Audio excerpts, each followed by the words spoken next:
Prosseguindo no estudo da hermenêutica teológica, lição 5, no material didático, capítulo 8, métodos de estudo da Bíblia. Segundo o dicionário Aurélio, método é um procedimento ordenado como meio para alcançar um fim. Essa é a definição de método. As vantagens de estudar a Bíblia seguindo um método podem ser listadas assim. Evita a ignorância sobre determinado assunto, já que nós vamos seguir um procedimento ordenado, como é a definição do termo método. Evita tomar um versículo fora do contexto, porque se é um procedimento ordenado, exatamente a ordem vai buscar diversas referências, diversas visões sobre aquele versículo. Evita que se dê ênfase indevida a coisas menos importantes. E evita o mau uso e uniformiza os elementos das Escrituras. O primeiro método é definido o método livro por livro, também chamado de método sintético. Analisa 4 coisas básicas: o autor do livro, o assunto do livro, versículo-chave do livro e objetivo do livro. Esses são 4 temas básicos. Vocês têm nesse curso as disciplinas que são a chamada síntese bíblica. Então, por exemplo, síntese bíblica 1, nós estudamos Pentateuco. A síntese bíblica 2, livros históricos. Síntese bíblica 3, livros poéticos. Síntese bíblica 4, profetas maiores. Síntese bíblica 5, profetas menores, e assim por diante. 6, evangelhos, atos, epístolas. Então, é uma síntese bíblica. É um método livro por livro. Existe também aquele método por personagem, também chamado de método biográfico. Analisa 4 coisas básicas: seu nome, vida, obra e morte. Então, nós não temos no seminário uma disciplina que estude a biografia de cada personagem da Bíblia, Então, se nós estudamos o método sintético de cada livro, síntese bíblica, os personagens estão dentro desse método.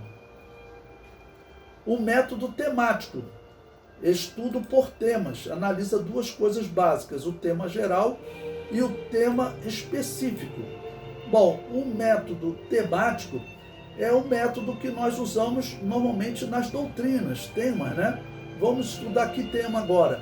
Vamos estudar antropologia teológica, doutrina do homem.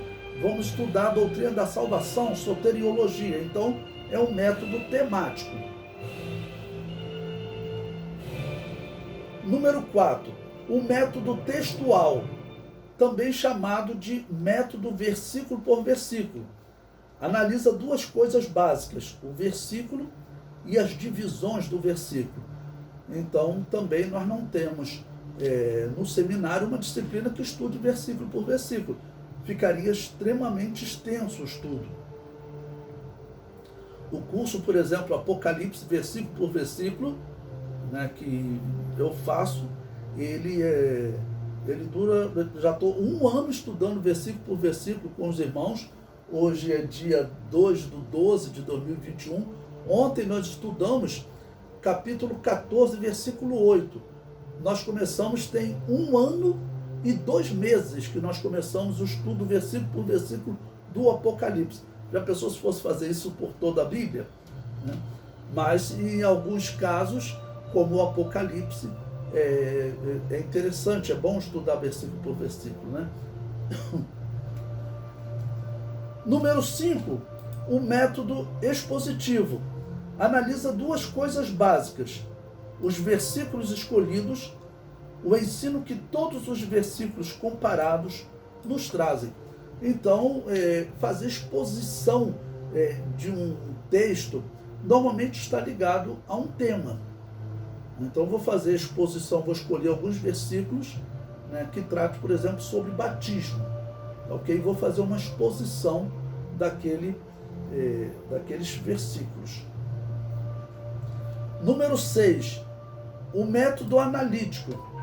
Analisa 4 coisas básicas: observação do texto, interpretação do texto, correlação entre os textos e aplicação dos textos à nossa vida. Então, esse método analítico, por exemplo, ele é um método muito prático. Normalmente ele é usado em sermãos, né, que você procura sempre fazer uma aplicação do texto. Número 7, o método histórico. Tem como objeto de estudo o sentido histórico de personagem ou livros. Considera-se os lugares, fatos contemporâneos e tendências da época.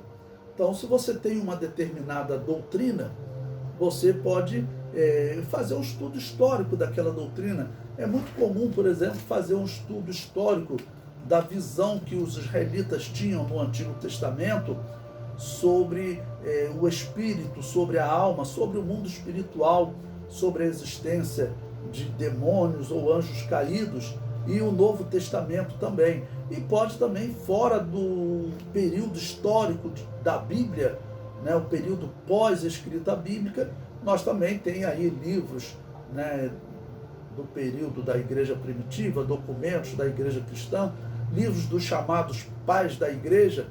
Eu falo do livro dos chamados pais da igreja, porque tem homens ali que chamam de pais da igreja, mas na verdade são pais da igreja católica, porque eles defendem, por exemplo, o purgatório, ainda no segundo século, né? Defendem o uso de incenso, né? Eram pagãos que tinham trabalhado no templo de Mitra e de Júpiter, lá por perseguição dos romanos, então não são pais da igreja, ok? Mas nesse período você estuda temas no período, por exemplo, da história da igreja. Um dos temas de grande controvérsia é o batismo infantil, o livre-arbítrio, por exemplo. O livre-arbítrio, você percebe que a igreja, todos os escritos da igreja, antes da organização da igreja católica, a igreja sempre defendeu o livre-arbítrio. Mas quando a igreja católica foi organizada, aí logo, cerca de 80 anos depois, surgiu um indivíduo chamado Agostinho de Hipona, que ele negou o livre-arbítrio e adotou o determinismo dos deuses, que, por exemplo, era pregado por todos os povos pagãos, né? Então, a história da interpretação do livre-arbítrio é um tema importante. Número 8, o método teológico. Seu objeto de estudo são os temas com mensagens doutrinárias. Então, eu citei alguns exemplos de temas doutrinários, né? Então, vamos pensar num tema doutrinário para falar para vocês, para os dias atuais, o arrebatamento da igreja. Não é um método teológico. Hoje vamos falar sobre o arrebatamento da igreja. Número 9, método devocional. Seu objeto de estudo é a melhor aplicação da mensagem do texto à vida cristã. Então, nas nossas igrejas, até por muitos pregadores terem uma formação assim, vamos definir como uma formação simples, eles usam muito o método devocional. E esse método é muito bom. Ele envolve sempre, né, uma aplicação da questão colocada pelo texto bíblico às nossas vidas, a como nós vivemos hoje, ao que nós falamos, ao que nós pensamos. Toda pregação cristã, independente do tema selecionado, ele deve ter uma parte devocional. Qualquer parte da Bíblia que você for pensar agora, ela vai ter uma aplicação devocional. Se você pegar de Adão e Eva, claro que você vai ter uma aplicação devocional. Deus colocou diante de Adão e Eva escolher a obediência ou a desobediência. E Deus também está colocando isso diante de você agora, meu irmão. Então tem sempre uma aplicação devocional. A verdade bíblica está descrito lá. Como eles escolheram a desobediência, Adão e Eva escolheram a desobediência. Como foi? É a explicação no texto. Mas tem a parte devocional, a aplicação às nossas vidas, aos dias atuais.